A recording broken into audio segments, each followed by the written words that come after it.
Hey, good morning to everybody. Happy Sunday. It's Daryl here. It's bright and freaking early. Happy Easter to everybody. It's 3:30 a.m. here in Connecticut on the East Coast. Okay, I came across this story and I was so excited to start talking about this morning. I happened to wake up about 11 p.m. last night. That's the middle of the night for me. I go to bed around 7 or 8. I'll talk more about that in a second. But I came across this story on Uprocks, I think it was. I'll have the link down below, along with clips for this documentary I'm going to talk about. And I came across this story about Tucker Carlson and a documentary he's doing calling the end of men, but not just any men, the end of American men. Again, and this seems to keep popping up, and I didn't purposely talk about this in my videos. But I was mentioned about that whole rolling coal and blowing smoke, being manly, and then with the Republican from Tennessee about sitting in cigarette smoke-filled rooms, and again, I don't know what it is with these guys, and they need to give off some false aura of what they think is manliness. All right, so Tucker Carlson is doing this video about the end of men. Okay. Now, before I get into this more, I look at Tucker Carlson, and his voice has always stuck out to me. I don't know what my voice, I don't know how my voice sounds, really. I mean, I hear it, but I assume it's normal. Tucker Carlson sounds like a teenage boy going through puberty, especially when he gets excited. That laugh, his voice goes way up. And if anybody needs testosterone, and looking at his basic upper body build, his whole body build, if anybody needs testosterone, it's Tucker Carlson. He needs to listen to his own advice here. Here's another thing. Okay, so he's making this documentary. He's worried about testosterone, particularly of American men. And picture this. You're running a marathon. Say you're running with all these other guys. Would you continually stop in the marathon and tell the other runners, look, you're doing it kind of wrong. I got some tips for you, how to run faster, and you could beat me. And you keep stopping. You keep stopping other runners and giving tips on how to beat you. Would you do that? No. That's kind of how I look at this. Like when I work out for me. I don't do it for America or for other men. And I'm not worried about what other men being large and muscular. To me, and I'll be honest here, it's a competition. It really is. Even at my age now, and even if you're single or not single, it's still. Let me tell you this story. I was at that supermarket that I went into when about the shelves empty thing, and I went there yesterday. Now I've never admitted this out loud, but one of my favorite things about working out and being tall and in good shape is I stick out. I love going into stores and malls because I see the eyes. I see eyes looking. I'm not. I know it sounds cocky, but I do see it. And you attract attention. And yesterday, I saw a guy and a girl coming towards me, and it was a big guy, probably an inch or two bigger than me. And he had the right haircut, and he had a big beard, and he had all tats, big arms, and all tats down his arms. His girl, and right away, I can't say, it's not like I didn't like the guy, but I felt an anxiety, an anxiousness when I went by him, because it was a competition for the lead male, the attention of the women in the store. Seriously, I've never said this out loud before because I know it sounds terrible, but it's the truth. It really is. That's one of my favorite things about being in good shape is the attention I attract every time I go out in public.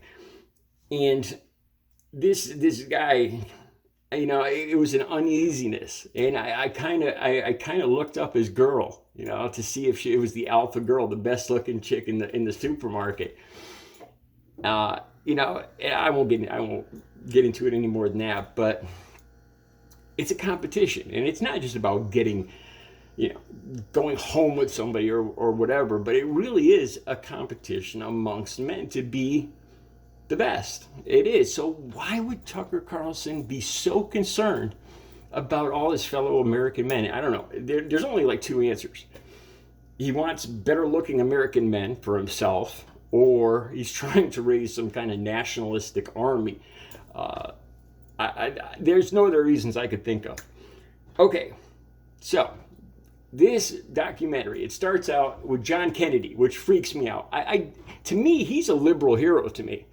I don't understand how so many people on the right, that one crazy group there, the Q-tips, how they seem to idolize Kennedy. I don't know how that all works into the scenario, but it kind of freaks me out. Anyway, Tucker Carlson, it starts off with Kennedy talking back in the 60s about overweight babies. I guess he was talking about Americans' health. He was concerned with Americans' health, because back then, you could smoke in hospitals. You could wolf down quarter pounders for breakfast, lunch, and it was all good. You could knock back like five drinks of whiskey at lunch, and go fall asleep at 2 a.m. and yeah, of course, people were there probably was a decline in health right there.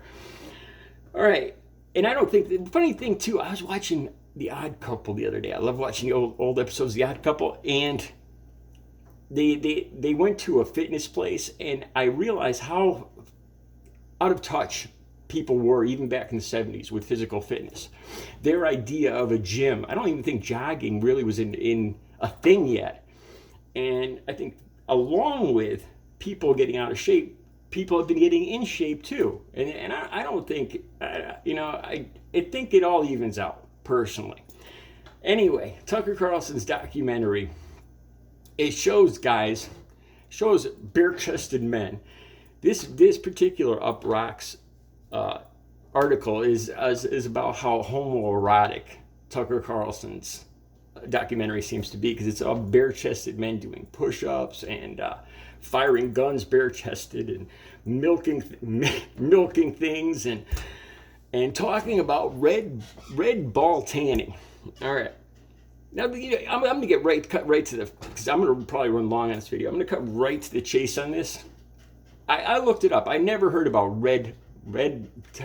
tanning your male parts in red light. Supposedly, it's supposed to raise testosterone. So I looked it up, and there's a bunch of guys, I'll put the links down below, that claim that they raised their testosterone levels by 120%. How they knew it was 120%, I couldn't see any factual evidence. Although the biggest scientific one, the one with the most scientific evidence, this guy actually had blood work and everything. His conclusion was that it did nothing. It did nothing. The links will all be down below to this. And this was just a cursory look at this whole red testicle tanning thing. This is my take on it right off the bat. It's a lazy man's way to try to get something you didn't work for. The easiest way to build testosterone, sound medical fact, is lifting weights. I'll put the links down below. There's particular weightlifting and exercise that increases testosterone even more than other exercises. And it takes time and effort and dedication. Again, what I see here is people trying to get a shortcut. People trying not to do the work. People trying to find some secret conspiracy theory answer to everything. Again, just like going back to Trump and COVID and all these different theories they had on what works to prevent it or get rid of it. And I don't get why these guys are always looking for an easy answer. And it's a secret, and only they know about it. It's got to be some psychological issue.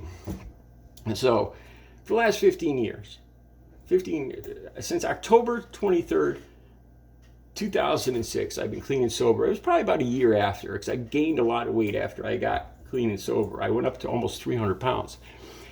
It all started with me lifting 150-pound weight, doing like 10 sets of 10. That's it, 5 or 10 minutes a day.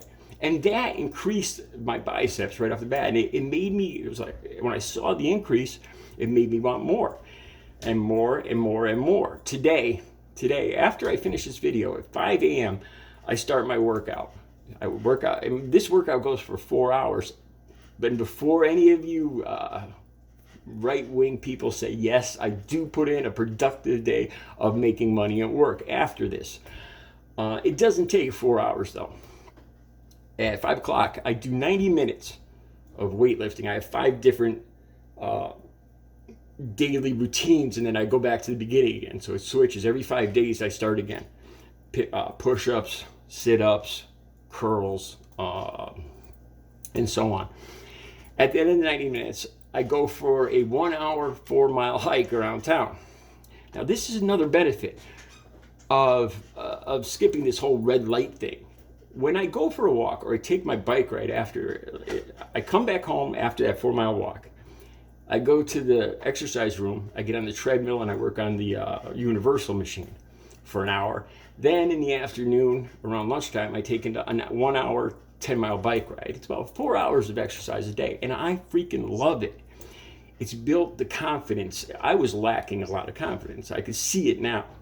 One of the reasons I used drugs was to be the life of the party or whatever. And also I needed something to take up my time. And I became addicted to exercise. You don't need to do 4 hours of exercise. Like I said, it started off with me I remember just going for a walk out in the woods, like for 15 minutes a day. And I noticed the benefits. It lifts your mood. I've talked about this before.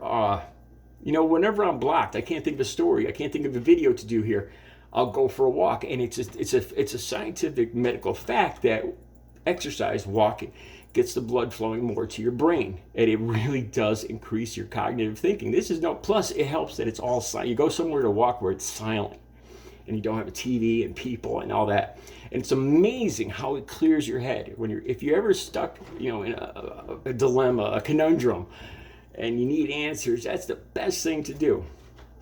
All right, but I see this red light thing. It's just this lazy man. I picture these right-wing guys going into a room with the biggest red lawn party light, those big high beam lights they put for parties and stuff, and putting it in a closet or something, and the guy putting a stool in front of it, going in the room. Of course, he's got to have his Brie Bart on his phone, so he sits there, spread legs, burns his gonads to bacon, while he's looking through Brie Bart and Trump and all the libs out there.